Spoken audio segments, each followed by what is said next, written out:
नेहा विश्वकर्मा। शुरुआत करते हैं बुलेटिन की इस वक्त की बड़ी खबर से। भोजपुरी गायक पवन सिंह का चुनाव लड़ने से इनकार। इस वक्त की बड़ी खबर बता दें आपको, बीजेपी ने बंगाल के आसनसोल से बनाया था उम्मीदवार। इनकार के बाद जेपी नड्डा ने पवन सिंह को बुलाया दिल्ली। इस वक्त की बड़ी खबर बता दें आपको, टिकट मिलने पर पवन सिंह ने शीर्ष नेतृत्व का आभार जताया है। इस वक्त की बड़ी खबर बता दें आपको, 2024 लोकसभा चुनाव को लेकर बीजेपी की ओर से प्रत्याशियों का ऐलान किया जा रहा है। इसी बीच ये बड़ी खबर सामने आ रही है। इस वक्त की बड़ी खबर बता दें आपको, भोजपुरी गायक पवन सिंह का चुनाव लड़ने से इनकार। इस वक्त की बड़ी खबर, बीजेपी ने बंगाल के आसनसोल से बनाया था उम्मीदवार, लेकिन पवन सिंह की ओर से इनकार किया जा चुका है। इनकार के बाद जेपी नड्डा ने पवन सिंह को दिल्ली बुलाया है। इस वक्त की बड़ी खबर, टिकट मिलने पर पवन सिंह ने शीर्ष नेतृत्व का आभार जताया है, लेकिन चुनाव लड़ने से इनकार कर चुके हैं पवन सिंह। इस वक्त की बड़ी खबर, भोजपुरी गायक पवन सिंह का चुनाव लड़ने से इनकार।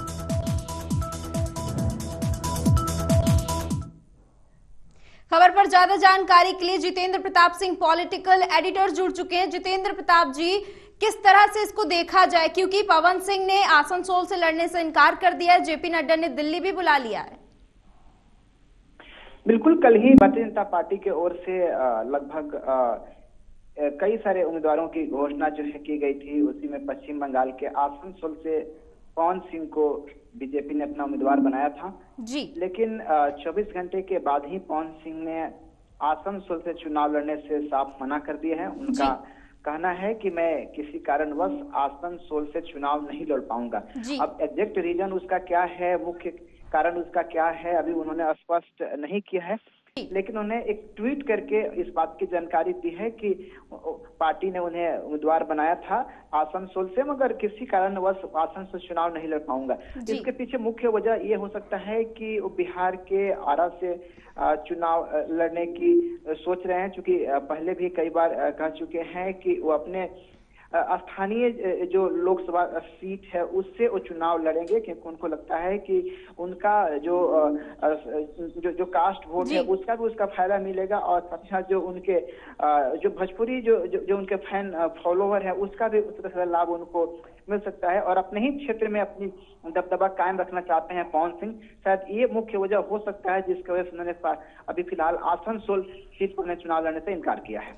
लेकिन जितेंद्र, अगर हम बीजेपी की बात करें तो बीजेपी गहन मंथन कर रही है, क्योंकि प्रधानमंत्री का कहना है कि अब की बार 400 के पार। ऐसे में अगर पवन सिंह का नाम आसनसोल के लिए सुझाया गया तो जाहिर तौर पर उसमें काफी गहन मंथन किया गया होगा। उसके बाद इस तरह की बात सामने आना, क्या ये सामान्य है? नहीं, इसे एक सामान्य घटना के रूप में नहीं देखा जाना चाहिए, क्योंकि भारतीय जनता पार्टी जब भी किसी व्यक्ति को उम्मीदवार बनाती है तो उसके बारे में पूरी एक सर्वे रिपोर्ट पहले जो है कराती है, और उसी सर्वे रिपोर्ट के आधार पर किसी का टिकट कटता है या किसी का टिकट कंफर्म होता है। तो जाहिर सी बात है कि बीजेपी ने सर्वे भी करवाया होगा, पवन सिंह के नाम के ऊपर जो है चर्चा भी हुई होगी।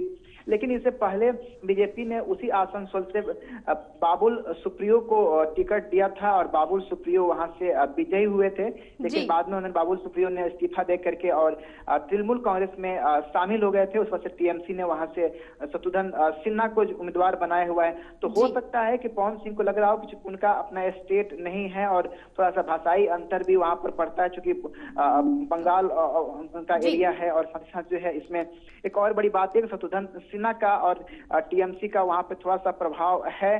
तो कई सारे मुख्य वजह इसके पीछे हो सकते हैं, लेकिन क्या पवन सिंह ने वाकई जो है इसको लेकर के अपने शीर्ष नेतृत्व से बात की है? क्या वाकई में इसकी जानकारी जो उन्होंने पहले दी थी उसके बावजूद उनके नाम की घोषणा हुई है? अभी ये देखना दिलचस्प होगा। लेकिन फिलहाल अभी जेपी नड्डा ने पवन सिंह को दिल्ली बुलाया है और उन्हें कहा है कि आप आइए और दिल्ली मिलिए। हो सकता है कि नड्डा से मिलने के बाद से पवन सिंह अपने सफाई दें और उसका जो मुख्य रीजन क्या है वो बताएं, और हो सकता है कि जेपी नड्डा उनको मनाने में सफल हों। अब दिल्ली में जेपी नड्डा से मुलाकात के बाद अब देखना होगा कि पवन सिंह का रुख आगे क्या कुछ होता है। बिल्कुल ठीक है, बहुत बहुत शुक्रिया जितेंद्र ज्यादा जानकारी के लिए।